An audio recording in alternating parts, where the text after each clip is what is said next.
Nah, hari ini saya beri judul pembahasan kita, mari belajar dari penginjilan Kristus. Setiap saudara yang lahir sebagai orang Kristen, maupun kawan-kawan murtadin, saya berharap program ini bisa menolong kita untuk memenangkan jiwa lebih sungguh-sungguh lagi. Terserah saudara mau bilang saya takut, terserah saudara mau bilang saya penjilat, terserah saudara mau bilang apapun. Tapi dari awal sampai sekarang, saya bersyukur saya tetap memberitakan Injil dengan sukacita. Saya memberitakan Injil sesuai firman dan memberitakan Injil sesuai dengan tuntunan Roh Kudus. Dan ini yang Roh Kudus arahkan buat saya. Matius pasal 9 ayat 35 sampai 38. Belas kasihan Yesus terhadap orang banyak. Demikianlah Yesus berkeliling ke semua kota dan desa, ia mengajar dalam rumah-rumah ibadat, ya kan? Jadi di rumah ibadat dia hadir untuk menguatkan, untuk mengarahkan, untuk memuridkan, tapi juga memberitakan Injil kerajaan sorga serta melenyapkan segala penyakit dan kelemahan. Jadi saudara yang kasih dalam Tuhan, kita selama ini tahu Yesus adalah gembala. Yes, He is a shepherd. Dia gembala.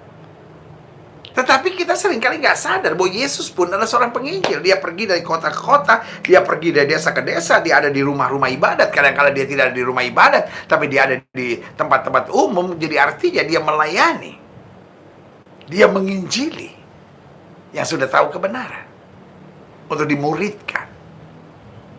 Tetapi ia juga menginjili mereka-mereka yang belum percaya. Dengan apa?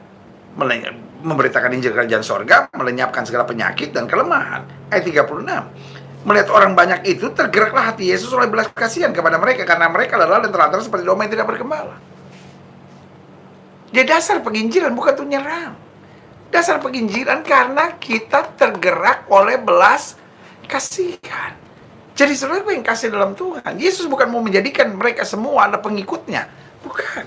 Yesus hanya menawarkan keselamatan untuk mereka hidup di dalam jalan keselamatan itu sendiri.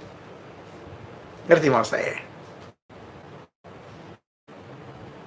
Yesus buat itu out of love. Jadi kalau dasarnya adalah cinta, nggak mungkin kita nyerang, nggak mungkin kita menghina. Dasarnya adalah cinta. Ini yang harus saya tegaskan buat siap saudara. Dasar penginjilan bukan karena mau cari duit, bukan karena mau cari nama, bukan karena merasa bisa, tapi karena cinta. Wah, haleluya. Melihat orang banyak itu tergerak hati Yesus oleh belas kasihan kepada mereka, karena mereka lelah dan terlantar seperti domba yang tidak bergembala. Kau dasarnya adalah cinta. Saya percaya langkah-langkahnya selalu dalam tuntunan Tuhan. Ayat 37, maka katanya kepada murid-muridnya, tuayan memang banyak, kita bekerja sedikit. Dengan lain kata, we have to work. Kita bukan hanya perlu berwacana, kita bukan hanya perlu ngomong kita aja, tapi we have to work. Dan pekerjaan kita adalah penuaian. Ingat ya, pekerjaan kita adalah penuaian. Dan selanjutnya, karena itu mintalah kepada orang yang punya tuayan supaya ia mengirimkan pekerja-pekerja untuk apa?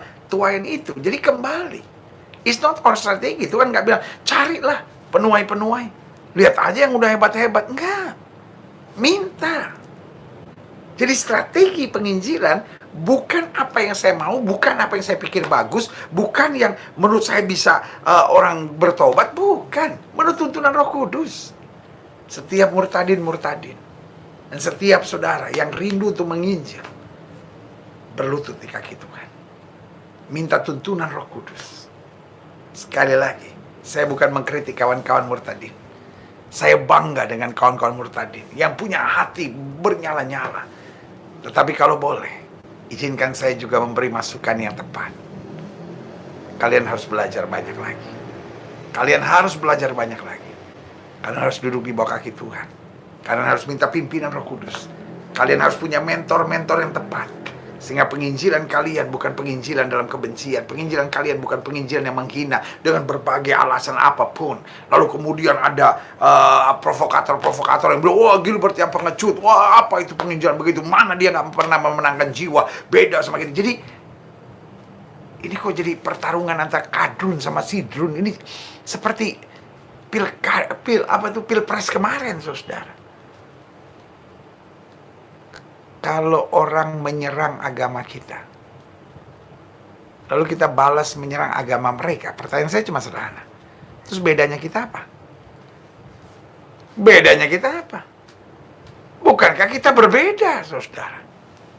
Karena penginjilan kita beda, bukan seperti dulu sebelum engkau bertobat, sebelum engkau masuk Kristen.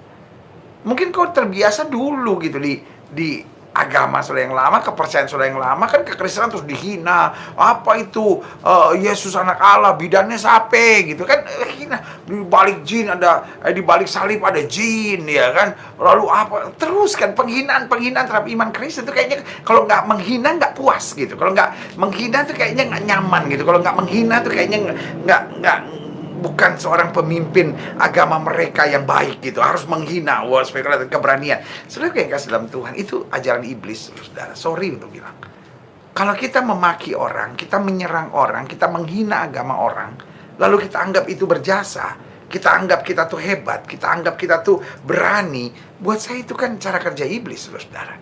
Iya kan? Kalau gitu Yesus nggak berani dong. Wanita tertangkap basah berbuat zina, diampunin kok. Iya kan? Berarti Yesus nggak berani dong. Wanita Samaria nggak ditegur sama Yesus. Iya kan? Yesus nggak bilang, wah kamu dasar perempuan nggak bener nih. Ngapain kamu percaya gunung-gunung Gerizim yang ada di Samaria itu? Mestinya kamu menyembah di gunung ini. Enggak, Yesus nggak mengkritik, nggak menyerang. Tapi Yesus jamah hatinya. Yesus nyatakan kasih. Wah, ini luar biasa. Kita lihat selanjutnya ya. Saya mau saudara ngerti betul bagian ini, sehingga setiap kita makin bertumbuh dan jadi berkat. Ya. Lukas 8 ayat 1 sampai 3. Jadi kita lihat perikop lain setelah kita melihat Matius 9 ayat 35 sampai 38. Sekarang kita lihat Lukas 8 ayat 1 sampai 3. Di bawah judul perikop perempuan-perempuan yang melayani Yesus. Tidak lama sesudah itu Yesus berjalan berkeliling dari kota ke kota dan dari desa ke desa, memberitakan Injil Kerajaan Allah. Ke-12 muridnya bersama-sama dengan dia. Lihat ya, sesudah itu Yesus berjalan keliling dari kota ke kota dan desa ke desa. Terus itu dikerjakan dari kota ke kota, dari desa ke desa untuk memberitakan Injil Kerajaan Allah. Ke-12 muridnya bersama-sama dengan dia dan juga beberapa orang perempuan yang telah disembuhkan dari roh jahat dan berbagai penyakit, yaitu Maria yang disebut Magdalena yang telah dibebaskan dari 7 roh jahat. Jadi kita lihat, itulah inti penginjilan, kuasa Tuhan. Yang sakit disembuhkan, yang terikat setan dilepaskan, mereka dibebaskan dari roh jahat. Bahkan ayat 3 bilang apa? Yohana istri Kuza, bendahara Herodes. Wah, wanita-wanita terhormat ini, Susana, dan banyak perempuan lain. Perempuan-perempuan itu melayani rombongan itu dengan kekayaan mereka. Jadi, saudara yang kasih dalam Tuhan, pertanyaannya,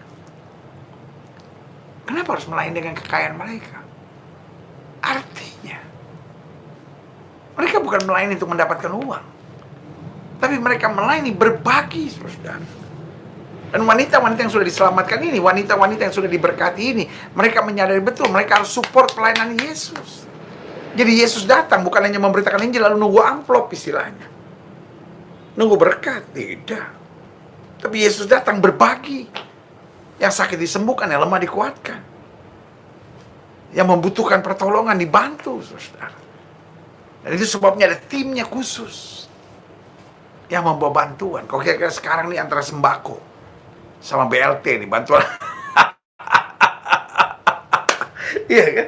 Tapi dari sini kita lihat ada mereka-mereka yang berterima kasih karena sudah ditolong, sudah dilepaskan, sudah disembuhkan, sudah diberkati, dan sekarang mereka memberkati pelayanan pekerjaan Tuhan. Wow, luar biasa, saudara. Makanya selalu saya bilang, kalau kita sudah diberkati jangan pelit. Kalau kita sudah ditolong Tuhan, jangan hitung-hitungan sama Tuhan. Mari kita buat yang terbaik, mari kita beri, saudara. Sehingga yang kita lihat adalah hal-hal yang dahsyat boleh terus terjadi. Kita lihat selanjutnya ya. Saya simpulkan gini, Yesus memang disebut sebagai Gembala Agung. Sudah bisa lihat 1 Petrus 5 ayat 4 misalnya, maka kamu, apabila Gembala Agung datang, siapa? Kristus, kamu akan menerima mahkota kemuliaan yang tidak dapat layu. Ibrani 13 ayat 20. Maka Allah damai sejahtera yang oleh darah perjanjian yang kekal telah membawa kembali dari antara orang mati, siapa? Gembala Agung segala domba, yaitu Yesus Tuhan kita. Yesus disebut sebagai Gembala yang agung. Tapi juga di dalam bagian yang lain dia disebut gembala yang baik. Lihat Yohanes 10 ayat 11. Akulah gembala yang baik. Gembala yang baik memberikan nyawanya bagi domba-dombanya. Yohanes 10 ayat 14. Akulah gembala yang baik dan aku mengenal domba-dombaku dan domba-dombaku mengenal aku. Jadi dia bukan hanya gembala yang agung, tapi dia juga gembala yang baik. Namun di samping dia disebut sebagai gembala agung dan gembala yang baik, ia juga adalah seorang penginjil. Nah ini dia. Ia juga adalah seorang penginjil yang memberi perintah buat kita untuk menginjil dan memberi teladan tentang penginjilan. Jadi dia seorang penginjil. Dia memberi perintah untuk menginjil, pergi beritakan Injil pada setiap makhluk. Dan dia memberi teladan dalam hidupnya untuk pergi dari kota ke kota, dari desa ke desa, menjumpai orang yang membutuhkan untuk apa? Menyatakan Injil Kristus. Dan Injil adalah kekuatan Allah. Apa itu Injil? Dalam bahasa Yunani disebut evangelion. Apa itu evangelion? Berita baik, saudara. Jadi penginjilan bukan berita penghinaan, bukan berita penyerangan, bukan berita menjatuhkan. Makanya kepada penjahat di sebelah kanan Yesus bilang apa hari ini juga? Engkau bersama dengan aku dalam Firdaus. Tapi ada penjahat yang menghina Yesus. Dia bilang apa? Jika engkau anak Allah, turun dari salib itu. Selamatkan dirimu dan selamatkan kami. Yesus nggak bilang kamu ini dasar penjahat. Otak kamu kotor. Benar nggak otaknya kotor? Yes. Betul nggak dia penjahat? Yes. Tapi kenapa Yesus nggak menyatakan kebenaran? Yesus pernah ngecut. Yesus takut. Yesus penjilat. Otakmu itu yang nggak beres. Otakmu itu yang isinya sampah. Karena kita harus menyatakan kebenaran. Tapi bukan kebenaran yang merendahkan. Bukan kebenaran yang menghina. Bukan kebenaran yang menjatuhkan. Saya khawatir kalau konsep sudah salah. Langkah-langkah keseharian sudah salah. Karena saya pikir, loh, memang istri saya nggak benar kok. Ya saya bilang aja, kamu tuh dasar istri nggak benar. Memang semenjak menikah sama dia, saya rasa sial kok. Lalu dia ngomong, aku tuh yang menikah sama kamu, jadi sial. Waduh. Tapi kan itu kebenaran. Itu bukan kebenaran, itu keliaran, saudara. Saya harap mengerti Alkitab secara dewasa, saudara. Saya sangat khawatir dengan netizen yang hari-hari ini membangun opini, saudara. Seperti tim sukses dari orang-orang yang sembarang gitu. Jadi kalau ada orang berani nyerang sana, berani nyerang sini, wah tim suksesnya langsung, tim horenya saya bilang. Kalau dia punya sekolah teologi, nanti mahasiswanya jadi tim hore. Kasihan betul gitu. Saya melihat ini, saya sebutnya, sorry ya, istilah saya, preman-preman berjubah rohani. Dan kemudian menghimpun tim hore. Kalau dia pimpinan sekolah teologi, mahasiswanya, wah disuruh membela, mahasiswanya diwawancarai, mahasiswanya yang harus memuji-muji dia gitu. Wah, itu rohnya roh Herodes, saudara. Kalau dia bukan pimpinan sekolah teologi, dia punya pasukannya lagi. Pasukan-pasukan yang pokok diganggu sedikit, wah langsung nge-spam gitu.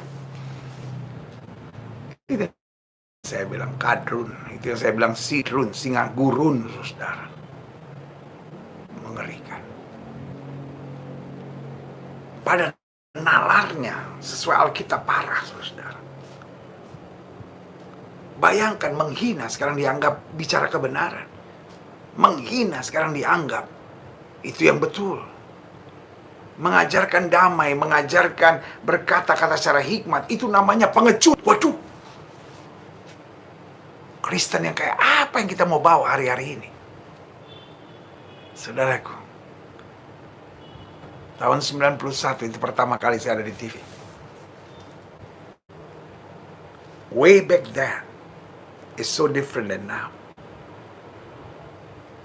Saya khawatir banyak orang hari ini sedang merasa tertekan. Jadi kalau ada orang bisa menghina tuh dia merasa kayak, wah ada yang belain gue gitu. Ini sama seperti sorry, minta maaf. Masa kita mau jadi preman berjubah rohani, saudara? Nih, saudara. Belajar lemah. Mari kita tetap belajar sopan santun. Mari kita tetap belajar penguasaan diri. Menghina, mari kita tetap belajar penguasaan diri. Menghina semua orang bisa kok. Semua orang bisa kok. Nggak perlu kenal Tuhan, nggak perlu bertobat, nggak perlu penuh Roh Kudus kok untuk bisa menghina. Preman pinggir jalan juga bisa kok. Orang-orang di terminal sekedar menghina. Kamu tuh bodoh, biasa kok. Agama kamu ngaco, biasa. Itu semua orang bisa kok. Nggak butuh pengalaman dengan Roh Kudus, nggak butuh jamahan Roh Kudus, nggak butuh tuntunan Roh Kudus, nggak butuh. Kalau hari-hari ini justru yang mau menaburkan damai, dianggap pengecut, ini berbahaya. Saya ngomong ini bukan untuk membela diri, tapi saya ngomong ini supaya gereja Tuhan kembali on the right track. Kalau saya diam, maka apa yang terjadi? Semua kesalahan dianggap kebenaran. Maksudnya yang kasih dalam Tuhan, saya tetap percaya ini saatnya orang baik itu berbicara. Sudah terlampau lama, tapi kita sekarang belajar berbeda. Dan Alkitab berkata, kalau kamu tahu kebenaran, kebenaran itu akan memerdekakan kamu. Haleluya. Luar biasa. Meskipun di tengah gangguan signal, saudara. Tapi kita tetap mengabarkan Injil. Saya harap sudah tidak terganggu. Saya sangat minta maaf untuk itu, saudara. Karena saya lihat ini, dari udah 600 turun lagi, naik lagi, turun lagi karena signal diganggu. Tapi tetap semangat, saudara. Pun sudah nggak bisa ikuti live-nya, saudara bisa ikuti rerun-nya. Karena ini pokok yang sangat penting untuk setiap orang Kristen. Ya kan? Yesus disebut sebagai gembala yang baik, sebagai gembala agung. Namun dia juga seorang penginjil yang memberi perintah buat kita untuk menginjil dan memberi tentang penginjilan. Jadi dia seorang penginjil. Dia memberi perintah. Tapi dia juga memberi teladan. Penginjilan itu sendiri, ya, jelas ya. Nah, adapun strategi penyerangan, adapun strategi penginjilan Yesus jelas bukan menyerang, bukan menghina, bukan merendahkan, dan bukan menjelekkan. Tidak pernah ada yang dihina, tidak pernah ada yang diserang, tidak pernah ada yang direndahkan, tidak pernah ada yang menjelekkan. Lalu sudah bilang sama saya, tapi bagaimana dengan orang Farisi yang Yesus bilang kamu seperti kuburan, luar kamu terabur putih bersih? Loh, beda. Kepada orang Farisi penginjilan, pemuritan. Mereka udah tahu kebenaran dan mereka sedang hidup dalam kemunafikan. Itu yang Yesus tentang. Tapi orang berdosa Yesus nggak pernah bilang kamu orang berdosa, kamu orang munafik, nggak pernah. Jelas nggak sampai di sini? Lihat ya. Jadi penginjilan Yesus terbagi dua. Yang pertama untuk orang yang sudah tahu kebenaran, ini bukan sekedar penginjilan, tetapi pembentukan proses pemuritan. Dan untuk itu Yesus sangat keras. Tetapi kepada yang belum percaya, ya kan? Yesus sedang menawarkan anugerah, Yesus sedang menawarkan keselamatan. Makanya Billy Graham pernah bilang begini, to receive Christ costs nothing. To follow Christ costs something, but to serve Him costs everything. Jadi orang kalau belum bertobat, kita tawarkan hanya anugerah. Masa kebanyakan aturan, saudara? Tetapi orang yang sudah bertobat, orang yang sudah lahir baru, dia harus diproses terus. Maka Yesus bilang sama orang Farisi, kamu seperti kuburan. Yesus nggak bilang begitu sama seorang pelacur. Yesus nggak pernah ngomong begitu sama orang yang berbuat dosa. Ya kan? Tetapi justru Yesus bilang, mari kamu yang letih lesu dan berbeban berat, aku beri kelegaan kepadamu. Jadi ingat ya, strategi penginjilan Yesus jelas. Bukan penyerangan, bukan penghinaan, bukan merendahkan, bukan menjelekan. Dan saudara akan pakai ayat, loh bagaimana Yesus masuk di bait Allah, lo membongkar. Loh, bait Allah, bos. Di bait Allah dia bukan penginjilan, bos. Dia membentuk karakter, memuridkan, saudara. Karena inti penginjilan ada dua. Ada penginjilan artinya buat orang yang belum percaya, dan ada pemuritan buat orang yang sudah tahu kebenaran. Jelas sampai di sini? Jadi jelas ya. Strategi penginjilan Yesus bukan penyerangan, bukan penghinaan, bukan merendahkan, dan bukan menjelekan. Dan saya harap setiap saudara, baik saudara yang lahir sebagai orang Kristen, maupun para murtadin sekalian yang saya sayang, saya hormati, saya banggakan, saya kagumi, saya cintai, saya doakan. Mari jangan pakai strategi lama, saudara. Strategi lama memang begitu, suka menghina kekristenan. Tapi ketika kita sudah jadi orang Kristen, kita nggak mau biarkan anggur yang baru dikiribat yang lama. Cara kita juga cara kasih, cara kita juga cara Kristus, bukan cara kamu yang lama itu. Jelas ya?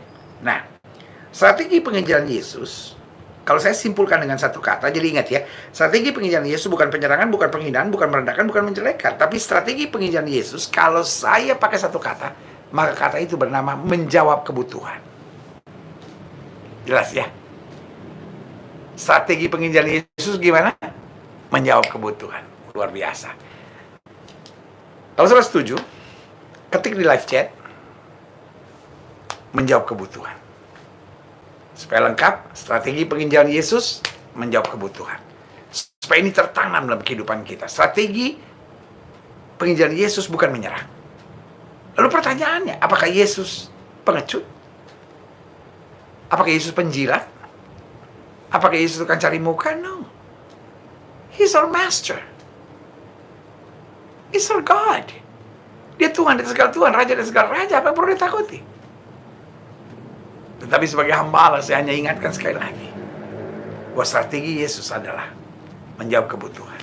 Bahkan waktu murid-muridnya bilang, suruh mereka pergi ke kampung-kampung. Pertanyaan saya, 5.000 orang laki-laki, semua Kristen nggak? Atau semua orang yang udah percaya nggak? Semua yang sudah menerima keselamatan nggak? Belum tentu. Yesus mengajar. Dan waktu mereka nggak ada makan, murid-murid bilang, suruh mereka pergi ke kampung-kampung untuk cari makan. Yesus bilang, enggak, kamu yang harus memberi mereka makan.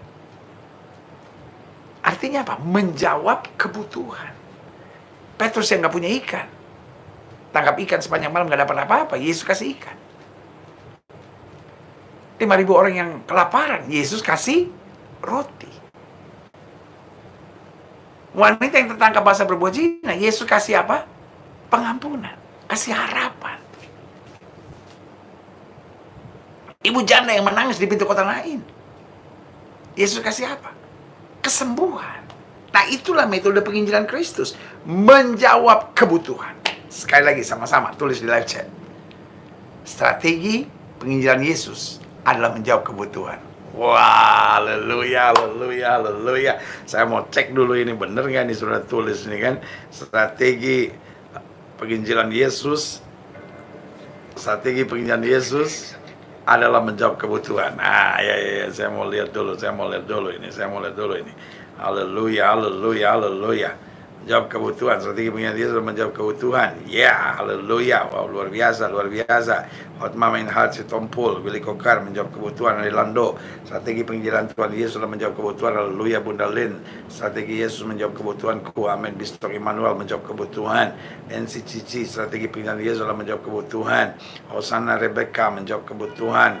No Kerua Channel menjawab kebutuhan. Haleluya. Melinda J, strategi penginjilan Yesus adalah menjawab kebutuhan. Fajar Octavian, wow, haleluya, yes, strategi penginjilan Yesus adalah menjawab kebutuhan. Luar biasa, saudara. Nah, selanjutnya yang kita sedang pelajari selanjutnya, apa ini? Ya kan? Strategi penginjilan Yesus adalah menjawab kebutuhan. Apa itu menjawab kebutuhan? Dia memberi makan bagi yang lapar. Dia menyembuhkan bagi yang sakit. Dia melepaskan dari setan-setan buat yang terikat. Dia menguatkan buat yang lemah. Dia mengampuni dosa. Berkali-kali Yesus bilang, dosamu sudah kau ampuni. Ya kan? Dan dia memberi teguran keras bagi yang sudah mengenal kebenaran. Dia nggak memberi teguran keras buat orang berdosa. Dia nggak memberi teguran keras buat pemungut cukai. Tapi dia memberi teguran keras buat orang Farisi dan ahli Taurat. Karena di sini ada penginjilan untuk keselamatan.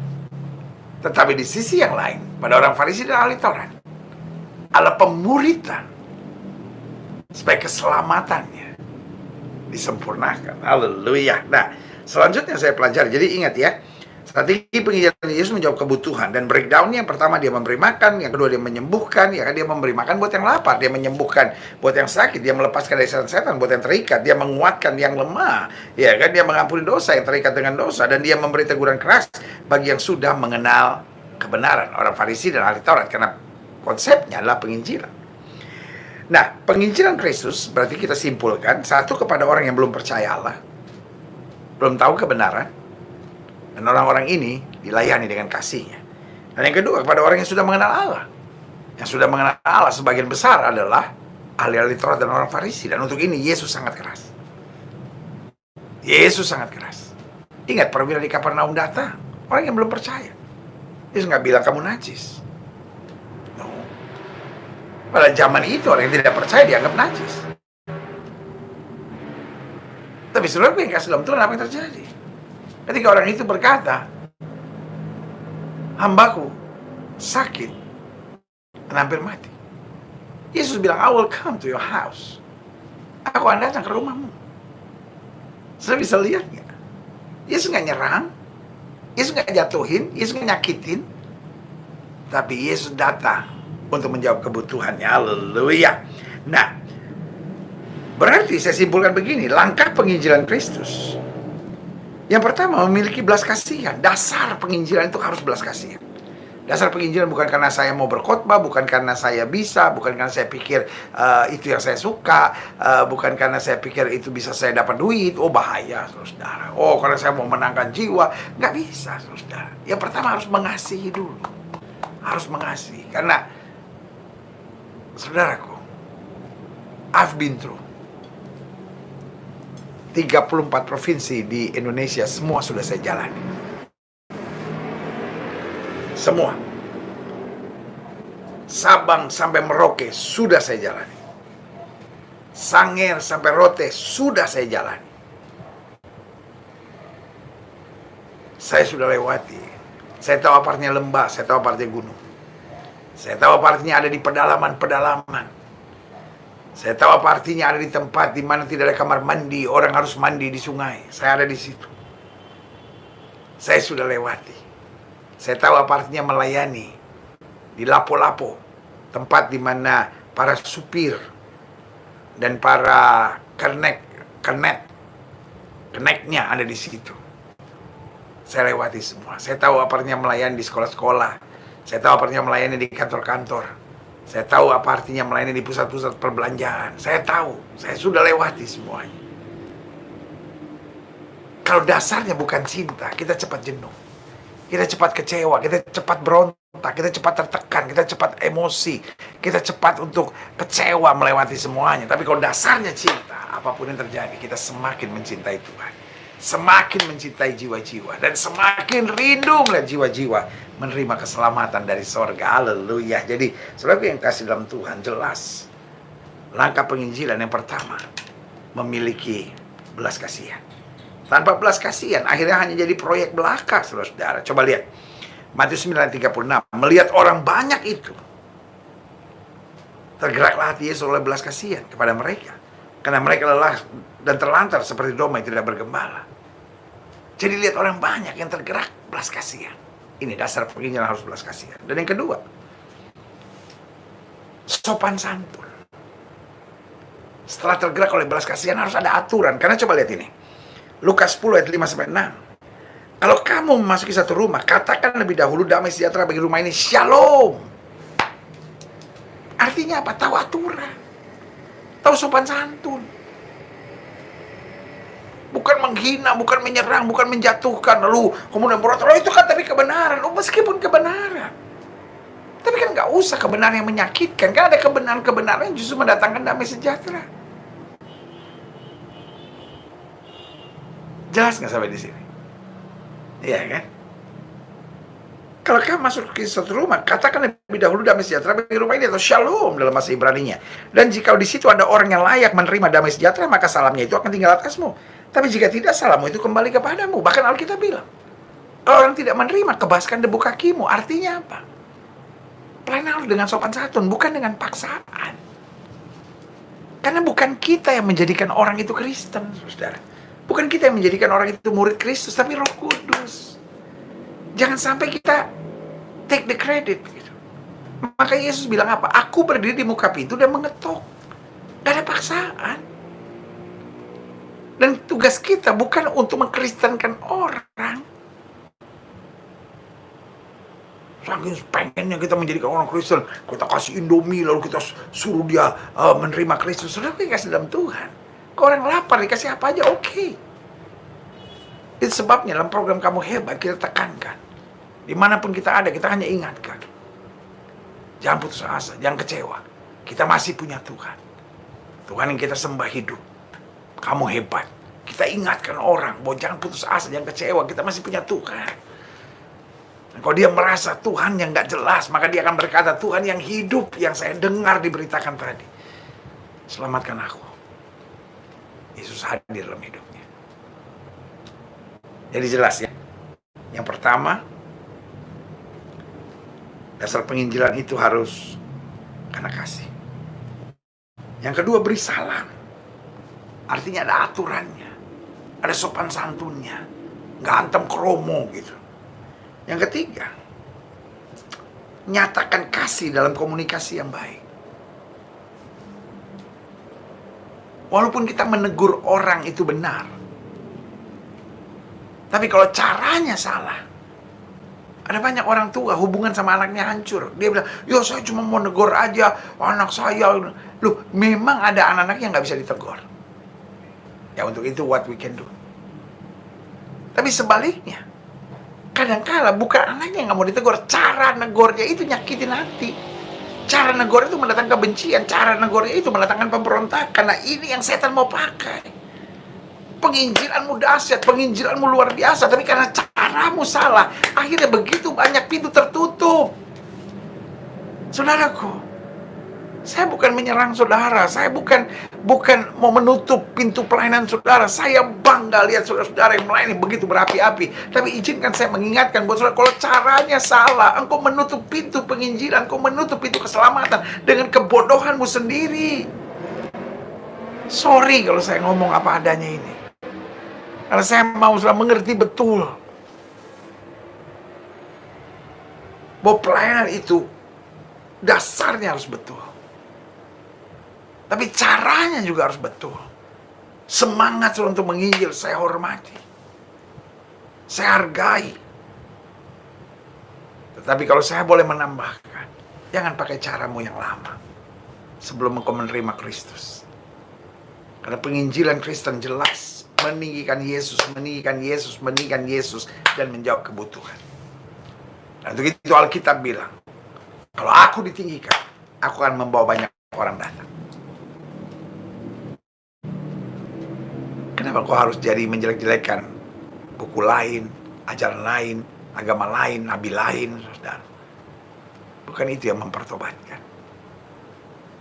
Tapi kuasa.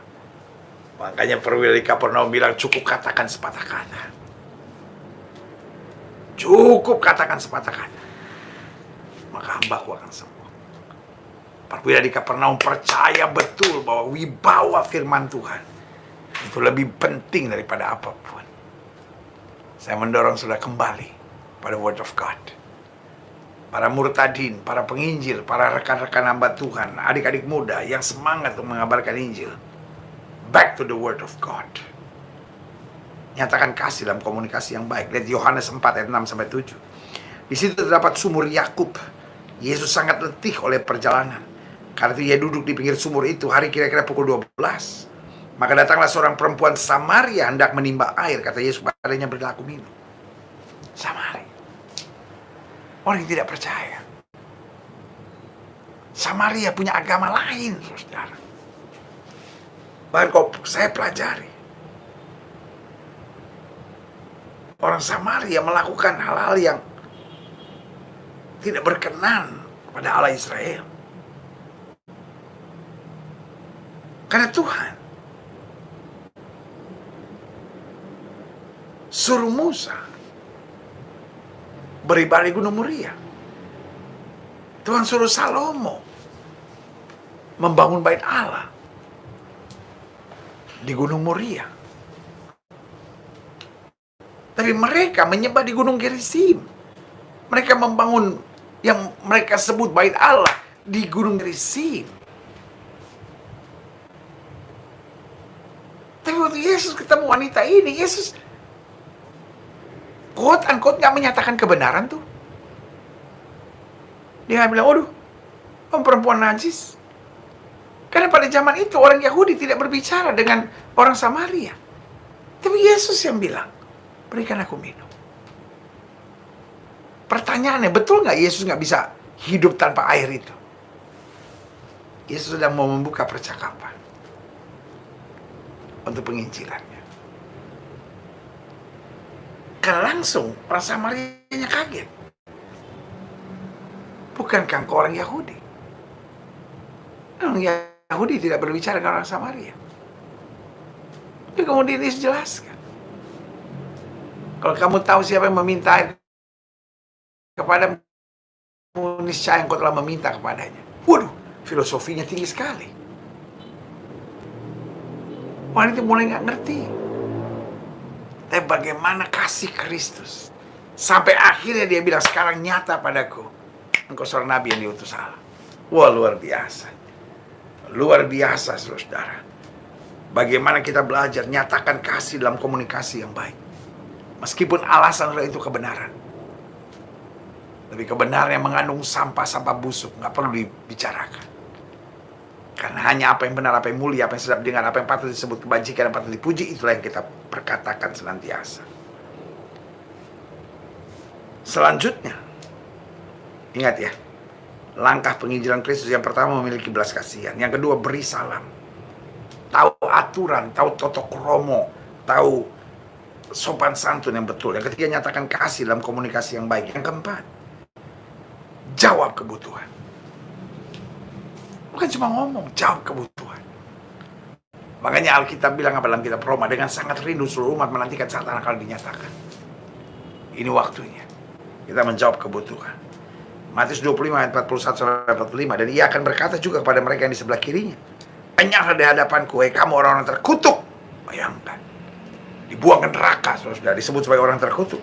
Enyahlah ke dalam api yang kekal, yang telah sedia untuk iblis dan malaikat-malaikatnya. Jelas ya, neraka ya, untuk setan dan pengikut-pengikutnya. Setan gak mau kesepian di neraka, dia mau tarik orang. Bahkan orang yang sudah menginjil, dia buat cara-caranya salah supaya mendatangkan kebencian, kekacauan. Nah ini dia, ayat 42, sebab ketika aku lapar, kamu tidak memberi aku makan. Itu penginjilan sejati. Ada orang lapar, beri makan. Ketika aku haus, kamu tidak memberi minum. Itu penginjilan sejati. Ketika ada orang haus, beri minum. Ketika aku seorang asing, kamu tidak memberi aku tumpangan. Itu penginjilan yang sejati. Ketika aku telanjang, kamu tidak memberi aku pakaian. Itu penginjilan yang sejati. Ketika aku sakit dan dalam penjara, kamu tidak melawat aku, kamu tidak mendoakan aku, kamu tidak melayani aku. Itulah penginjilan yang sejati. Jelas sampai di sini. Itu yang namanya menjawab kebutuhan. Mereka bertanya, katanya Tuhan, bila manakah kami melihat kau lapar atau haus atau sebagai orang asing atau telanjang atau sakit atau dalam penjara dan kami tidak melayani engkau? Maka ia akan menjawab mereka, aku berkata kepadamu sesungguhnya segala sesuatu yang tidak kamu lakukan untuk salah seorang dari yang paling hina ini, kamu tidak melakukannya juga untuk aku. Jelas. Kalau ada orang miskin, ada orang susah, tidak kau tolong, berarti kau punya hati yang busuk. Tuhan mau kita menginjil dengan cara yang tepat, dengan kesaksian hidup yang benar, dengan kasih yang nyata, dengan dorongan untuk berbuat damai dimanapun Tuhan tempatkan. Mau tidak kompromi dengan dosa, tapi pada saat yang bersamaan menjawab kebutuhan bagi kemuliaan Tuhan. Jadi kesimpulan penginjilan Yesus yang pertama, tidak memaksa. Bukan dengan strategi kita, bukan dengan kekuatan kita. Karena ketika 20 bilang, lihat aku berdiri di muka pintu dan mengetuk. Jikalau ada orang yang mendengar suaraku dan membukakan pintu, aku akan masuk mendapatkannya, dan aku akan makan bersama-sama dengan dia, dan ia bersama-sama dengan aku. Jelas. Penginjilan Kristus tidak memaksa. Penuh kasih, penuh kepedulian, dan menjawab kebutuhan. Yang kedua, penginjilan Yesus tidak berdebat, namun selalu menawarkan berita baik. Karena selalu saya bilang, beda debat sama diskusi. Diskusi itu warnanya damai. Karena diskusi ujung-ujungnya untuk mencari kesamaan pandangan. Berdebat itu, makanya ada debat calon presiden, debat fisika, debat matematika, karena mau cari pemenang. Hidup Kristen bukan cari menang, tapi hidup Kristen mencari keselamatan buat jiwa-jiwa yang membutuhkannya. Haleluya. Matius 11 ayat 28 sampai 30 bilang apa? Marilah kepadaku semua yang letih lesu dan berbeban berat, aku akan memberikan kelegaan kepadamu. Lihat, tidak berdebat, tapi menawarkan berita baik, evangelion. Marilah kepadaku semua yang letih lesu dan berbeban berat, aku akan memberi kelegaan kepadamu. Pikulah kuk yang kupasang dan belajarlah padaku, karena aku lemah lembut dan rendah hati, dan jiwamu akan mendapat ketenangan. Sebab yang kupasang itu enak dan bebanku pun ringan. Yesus nggak menghina siapapun, nggak menyerang, malah dia panggil, mari kamu yang letih lesu dan berbeban berat, I will give you rest. Ini yang saya bilang, tidak berdebat, tapi menawarkan berita baik. Wah, luar biasa. Ada orang yang nggak mau terima, ya nggak apa-apa. Saya bahkan merancangkan Yesus disalibkan, nggak apa-apa. Tapi firman yang keluar dari mulutnya Allah tidak akan kembali dengan sia-sia. Haleluya. Dan yang ketiga, saya pelajari kesimpulan penginjilan Yesus selalu memberi jalan keluar, kelegaan dan kemenangan, bukan sakit hati dan kebencian, kecuali bagi ahli Taurat dan orang Farisi. Memang ditegur Yesus keras karena kemunafikannya. Jelas ya. Jadi kesimpulan pelayanan Yesus selalu memberi jalan keluar, memberi kelegaan dan kemenangan, bukan sakit hati dan kebencian. Mari kita buang cara-cara lalu dari para murtadin yang menyampaikan penginjilan dengan cara-cara yang menyakitkan orang. Lalu kemudian dibangun sebuah opini. Itulah penginjilan yang sebenarnya. Itulah penginjilan dari orang-orang berani. Itulah penginjilan dari orang-orang hebat. Saudara gue yang kasih dalam Tuhan, mereka hebat, mereka berani, yes. Tapi buat saya tindakan yang konyol. Sorry untuk bilang ini, tindakan yang konyol. Karena Roh Kudus tidak akan pernah memimpin untuk hal-hal yang menyakitkan, mengecewakan, menyakiti, dan merombak dan merusak. Karena Roh Kudus adalah Roh yang manis dan lembut. Dia tolong kita, diarahkan kita untuk selalu membawa damai. Makanya Alkitab bilang apa? Di mana ada Roh Allah, di situ ada kemerdekaan. Alkitab bilang di mana Roh Allah, lalu ada keributan, kebencian. No. Di mana Roh Allah, di situ ada kemerdekaan. Yang terakhir, saya berdoa betul supaya malam hari ini, bahkan rerunnya program ini akan memberkati banyak orang. Karena kita bicara tentang penginjilan yang belajar dari Kristus. Dan kesimpulan akhirnya, kesimpulan penginjilan Yesus tidak memaksa. Yang kedua, tidak berdebat namun selalu menawarkan berita baik. Tiga, selalu memberi jalan keluar, kelegaan dan kemenangan, bukan sakit hati dan kebencian, kecuali bagi ahli Taurat dan orang Farisi. Dia tegas karena memang kemunafikannya. Dan yang keempat, kesimpulan penginjilan Yesus, bahwa setiap kita harus menginjil. Jangan pernah berkata, wah saya masih muda. Jangan pernah berkata, wes tua, udah tua. Jangan pernah berkata, ya saya kan pernah punya kegagalan, pernah saya punya kelemahan, saya belum gimana gitu ya kan. Saudara gue kasih dalam Tuhan, siapapun kita harus menginjil. Karena menginjil pada dasarnya itu bercerita tentang yang baik yang saya alami. Itulah penginjilan. Iya dong. Kalau sudah makan ketoprak di mana yang enak, somai di mana yang enak, babi panggang di mana yang enak. Ketika sudah ketemu orang yang suka somai, suka bakso, atau suka ketoprak, atau suka babi panggang, sudah bilang, aduh suka babi ya, ini enak, murah lagi ya kan. Kita, tapi nggak paksa kan, kita tawarkan. Kenapa kita jadi harus malu bersaksi? Kenapa kita harus malu menginjil? Kenapa kita harus malu menceritakan kebaikan Tuhan? Karena kita udah punya niat-niat. Wah, dia harus berubah, dia harus ini, dia harus ini. Percuma kalau saya ngomong dia nggak berubah jadi murid Tuhan Yesus. Loh, itu bukan tugas kita. Bukan tugas kita merubah orang. Tugas kita memberitakan Injil, memberitakan Injil, memberitakan Injil. Biarlah Roh Kudus yang bekerja di dalamnya. Wow. Saya bahagia. Hari ini saya bisa menyampaikan apa yang Tuhan taruh di hati saya. Sekaligus concern saya melihat, khususnya di YouTube ini, kok, atau di Instagram, kok jadi mulai banyak orang Kristen yang menghina ya. Sorry, waktu saya lihat sebagian besar, saya nggak bilang semua, sebagian besar berasal dari mereka yang murtadin. Saya tidak bilang semua murtadin begitu. Tapi yang saya mau ingatkan, murtadin yang mau menginjil itu hebat, luar biasa. Tapi boleh nggak? Caranya adalah cara Kristus. Caranya cara dalam tuntunan Roh Kudus, bukan cara hidup lama, saudara. Kan di kepercayaan saudara yang lama boleh memang menghina demi sebuah kebenaran. Tapi dalam iman Kristen kita berbeda. Satu, kata sia-sia yang kita ucapkan harus kita pertanggungjawabkan. Dua, hidup dan mati seseorang dikuasai oleh lidahnya. Tiga, apa yang kamu tidak ingin orang lain perbuat kepadamu, jangan perbuat pada orang lain. Kalau kita nggak ingin dihina, jangan hina. Kalau kita nggak ingin dimaki, jangan maki. Kalau kita nggak ingin Yesus kita ditertawakan, jangan tertawakan nabi mereka. Karena bukan tugas kita ngorek-ngorek keyakinan mereka. Tugas kita kabarkan Injil, kabarkan Injil, kabarkan Injil. Harinya akan tiba, setiap lutut bertelut, setiap lidah akan mengaku bahwa Yesus Kristus Tuhan. Baik kemuliaan Allah Bapa di sorga. Wow, saudara yang kasih dalam Tuhan, buat saya adalah kebanggaan tersendiri untuk hari ini dapat sharing kepada setiap saudara sekalian tentang penginjilan. Dan saya berdoa, back to the ministry of Jesus. Kembali kepada pelayanan Kristus. Kristus menginjil dengan kasihnya, dengan kuasanya, dengan mujizatnya, bahkan dengan tanda-tanda herannya. Tapi juga dia sangat menjawab kebutuhan.